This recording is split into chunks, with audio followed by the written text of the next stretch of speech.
Helo, Hayley Thomas ydw i, Prif Weithredwr Bwrdd Iechyd Addysgu Powys, a hoffwn rannu'r cynllun blynyddol ar gyfer 2025 i 26 gyda chi. Dyma ail flwyddyn y cynllun integredig 5 mlynedd, ac mae'n nodi'r blaenoriaethau strategol a'r camau gweithredu hanfodol a fydd yn ein cefnogi ni i gyflawni ein hamcenion lles. Datblygwyd strategaeth uchelgeisiol 10 mlynedd ar gyfer iechyd a gofal ym Mhywys yn 2017. Rydyn ni wedi cyrraedd blwyddyn 2 o'r cynllun integredig 5 mlynedd, sy'n nodi gwaith y Bwrdd Iechyd yn y tymor byr, canolig ac yn y hir dymor i greu Powys iach a gofalgar. Mae'r cynllun yn parhau i ganolbwyntio ar ddarparu gofal diogel, amserol, effeithiol, effeithlon, teg ac yn canolbwyntio ar y person. Mae'n nodi sut y byddwn yn gweithio gyda phartneriaid yn nyfodol gofal iechyd ym Mhywys a'r fodel iechyd a gofal sy'n ein galluogi ni i wella gyda'n gilydd. Mae'r Bwrdd Iechyd yn darparu gwasanaethau uniongyrchol i 133 o bobl ar draws ystod eang o safleoedd sy'n cynnwys 9 ysbyty cymunedol. Yn ogystal â'r ysbytau hyn, mae gwasanaethau'n cael eu darparu mewn amrywiaeth o glinigau a chanolfannau gymunedol fel meddygfeydd, fferyllfeydd, deintyddfeydd ac optometryddion mewn trefi ledled Powys.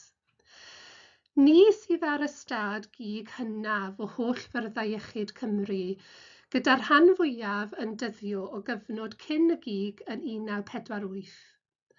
Rydym yn amcangyfrif bod cyfanswm cost yr atgyweiriadau i ddod ar ystad i gyflwr bohaddol tua 70 miliwn. Mae buddsoddiad wedi cael ei wneud i wella amgylchedd y cleifion a'r staff ac i leihau ôl-groniad cynnal a chadw ar rhai safleoedd, ond mae heriau sylweddol yn parhau. Mae cysylltiadau digidol wedi gwella ar draws safleoedd a chartrefi pobl, sydd wedi galluogi'r gallu i gefnogi apwyntiadau rhyddwyr, rhannu gwybodaeth am gleifion ar draws gofal sylfaenol ac eilaidd, a chael mynediad at wybodaeth a chyngor o ansawdd uchel ar gyfer hunan gofal. Mae heriau a chyfleoedd i'r gweithlu ar draws iechyd a gofal gan gynnwys y sector gymunedol a gwirfoddol, oherwydd y ddaearyddiaeth wledig sydd ar y wasgar, y proffil oedran hŷn a mudo allanol y gweithlu lai. Mae angen trawsnewid gofal iechyd ar frys i mateb i heriau heddiw a i ddiwellu anghenion y dyfodol. Mae angen i ni gynllunio i ddiwellu anghenion ein cymunedau dros y 10 i 25 mlynedd nesaf a pharhau i gefnogi pobl i aros yn iach. Mae angen i ni gynllunio cyflenwad y gweithlu a lleihau ein dibyniaeth ar staff asiantaeth. Mae angen i ni hefyd gyflawni hyn mewn ffordd sy'n cydnabod ein dyletswydd ansawdd gyfreithiol. Mae angen i ni ymateb i'r newidiadau mewn salwch a thriniaethau gan gynnwys dod o hyd i'r ffyrdd cywir o ganolbwyntio mwy o'n hadnoddau ar atal. Mae angen i ni ddelio â'r problemau gyda'n hystad a sicrhau ein bod ni'n cefnogi ein gofynion gwasanaeth yn y dyfodol. Ac mae angen i ni ddatblygu opsiynau yn y dyfodol y gall y sir ei hyfforddio. Mae gwella gyda'n gilydd yn cyflawni hyn drwy harnesio sgiliau a thalentau pobl Powys, drwy wneud y defnydd gorau o'r adnoddau a'r asedau yn y gig ac ar draws sefydliadau a chymunedau lleol, a thrwy ymateb i'r heriau a'r cyfleoedd rydyn ni gyd yn eu hwynebu i wella ansawdd a chanlyniadau.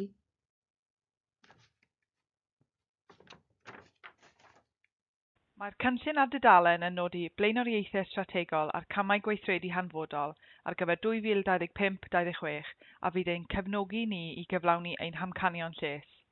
Canolbwyntio'r les, cymorth a chefnogaeth gynnar, mynd i'r afal a'r 4 mawr, gofal cydgysylltiedig, a'n hamcanion galluogi, dyfodol y gweithlu, digidol yn gyntaf, amgylcheddau arloesol, trawsnewid mewn partneriaeth. Gan fod heriau ariannol difrifol yn parhau, mae gan y Bwrdd Iechyd uchelgais i adfer ei gynaliadwyedd ariannol mewn amserlen mor fyr ag sy'n ymarferol bosibl. Gweithio gyda phartneriaid i ddatblygu cynllun system gyfan i atal iechyd gwael yn hytrach na thrin y canlyniadau. Nodi ffactorau risg a fydd yn effeithio ar gyflyrau eraill fel diabetes, canser, cardiaidd, stroc, dementia a salwch anadlol. Gweithredu ymeriadau allweddol gan gynnwys immuneiddio, bod yn ddifwg ac yn gorfforol egniol, cael pwysau iach a pheidio â chamddefnyddio alcohol a sylweddau. Mae brechu yn offeryn hanfodol i liniaru effeithiau feirysau, amddiffyn y rhai sy'n agored i niwed a chefnogi gwitnwch y gig a system y gofal. Bydd mwy o ffocws ar iechyd teuluol i'r plant, pobl ifanc a'i teuluoedd mwyaf agored i niwed yn dilyn y pandemig. Bydd cynllun iechyd menywod Powys yn cael ei ddatblygu i wella mynediad at ofal iechyd i fenywod plant a theuluoedd. Mae gan y Bwrdd Iechyd uchelgais i ddod yn sefydliad sy'n gyfeillgar i fybanod UNICEF. Bydd ffocws ar ofal iechyd parhaus plant, gan sicrhau bod y plant hynny ag anghenion cymhleth yn derbyn y gwasanaeth sydd ei angen arnynt. Bydd gwelliant mewn gwasanaethau niwroddatblygiadol i blant a phobl ifanc hefyd yn cael ei blaenoriaethu. Fel darparwr gofal sylfaenol a chymunedol yn bennaf, mae gennym ffocws ar help a chefnogaeth gynnar. Mae cynlluniau ar waith ar draws gwasanaethau meddygol cyffredinol, deintyddiaeth, fferylliaeth gymunedol ac optometreg i orlaen y ddarpariaeth a gwella mynediad yn unol ag anghenion y boblogaidd a nodwyd. Mae gofal wedi ei gynllunio yn parhau i fod yn flaenoriaeth a bydd yn cynnwys gwaith trawsnewidiol sy'n cael ei arwain trwy'r porffolio gwella gyda'n gilydd. Mae clysterau Powys i gyd wedi nodi gofal a diagnosteg wedi ei gynllunio fel blaenoriaethau yn eu cynlluniau. Mae gofal iechyd cymhleth a pharhaus yn darparu gofal i'r rhai sydd angen cymorth dwys. Y nod yw hwyluso'r canlyniadau gorau i'r cleifion mwyaf agored i niwed trwy gydol oes gyfan gan gynnwys diwedd oes. Mae galw cynyddol yn yr ardal hon a chymlethdod cynyddol oherwydd natur wledig y sir. Mynd i'r afael ar 4 mawr yw'r meysydd sydd ar effaith fwyaf ar iechyd a lles ym Mhywys, sef canser, clefyd cylchrediad, anadlol ac iechyd meddwl. Ym Mhywys mae mwy o bobl yn byw yn hirach gyda chyflyrau lluosog, gan gynnwys llai o symudedd a phoen cronig. Mae hyn o bosibl yn cael effaith bellach ar les meddyliol a chymdeithasol ac ansawdd bywyd. Mae'r cynllun yn canolbwyntio ar diabetes, gan gydnabod bod gwelliannau mewn atal a gofal ar gyfer y cyflwr hwn yn cael manteision ehangach ar draws y cyflyrau mawr eraill. Bydd darparu gwasanaethau canser yn parhau yn unol â'r rhaglen gwella canser. Byddwn yn parhau i ymgysylltu â darparwyr gwasanaethau stroc, ledled Cymru a Lloegr. Nod gwasanaethau iechyd meddwl yw cynnig ystod o gymorth trwy gael mynediad mewn ffordd syml ac amserol yn agos at adref yn seiliedig ar yr angen. Mae'r dull hwn yn cydnabod mae'r person yw'r gwarcheidwad gorau o'i fywydau ei hun, gan gynnwys ei lles corfforol a meddyliol.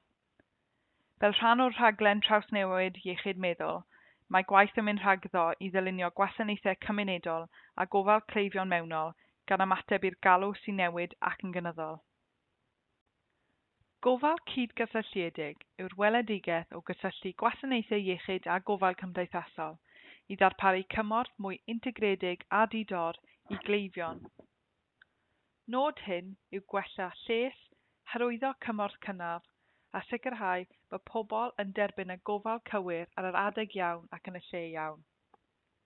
Mae trigolion Powys yn cael mynediad at ofal brys a gofal mewn argyfwng gan amrywiaeth o ddarparwyr yng Nghymru a Lloegr. Mae gennym Unedau Mân Anafiadau yn ysbyty Llandrindod, y Trallwng, y Stryganlais ac Aberhonddu, a hefyd lleoliadau gofal sylfaenol.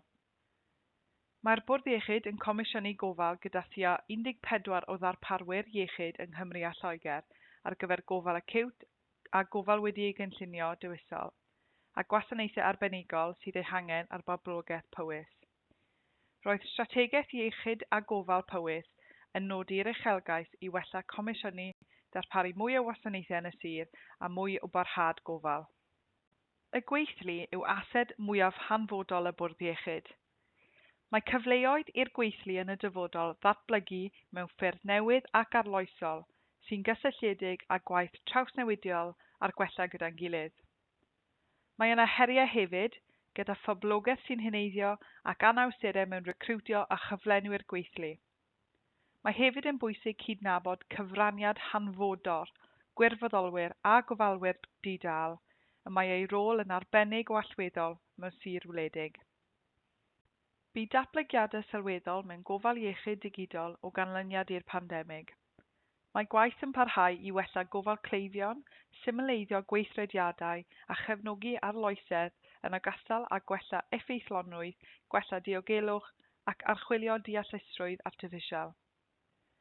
Trwy ddefnyddio technolegau digidol, y nod yw creu system gofal iechyd mwy effeithiol sy'n canolbwyntio ar y claf ar gyfer Powys, gan gynnwys offer digidol i gynyddu ymgysylltiad cleifion, gwella canlyniadau clinigol a chefnogi gweithwyr gofal iechyd proffesiynol i ddarparu gofal iechyd proffesiynol o ansawdd uchel a diogel.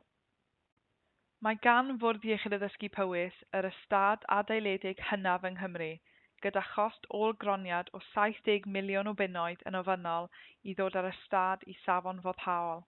Felly mae'n hanfodol nodi a harnesio dulliau arloesol a chydweithredol.